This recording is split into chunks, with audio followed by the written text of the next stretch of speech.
মাকে কাছে পেয়েও মারা গেল রূপা। সম্পূর্ণ জানতে হলে ভিডিওটি একটি লাইক করে দেখতে থাকো। জমে উঠেছে অনুরাগের ছোঁয়া।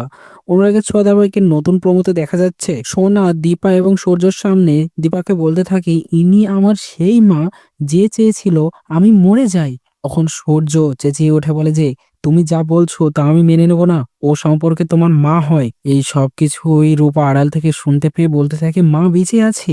সে দৌড়াতে দৌড়াতে যেতে গেলে মিশকা তাকে টেনে নেয় এবং মুখে ফসকে তাকে বলে, মায়ের মরা মুখ না দেখতে চাইলে মায়ের থেকে নিজেকে দূরে রাখো। তখন এরকম একটা হুমকি দেয় রূপাকে। এই সব কথা শুনে তো রূপা অজ্ঞান হয়ে পড়ে যেতে যাবে, তখন হঠাৎ করে দীপা সেটা দেখতে পেয়ে দৌড়ে ছুটে চলে আসে। সূর্যও পিছন পিছন আসে। দীপা গিয়ে রূপাকে ধরে নেয়। তো মাকে কাছে পেয়েও কি সত্যিই মারা গেল রূপা? না, সেরকম কিছু নয়। রূপাকে হয়তো কোনোভাবে সুস্থ করে নেবে দীপা এবং সূর্য মিলে। তোমাদের তা কি মনে হয় তা অতি অবশ্যই কমেন্টসে জানিয়ে এখনই সাবস্ক্রাইব করে নাও আমাদের ইউটিউব চ্যানেল। ধন্যবাদ।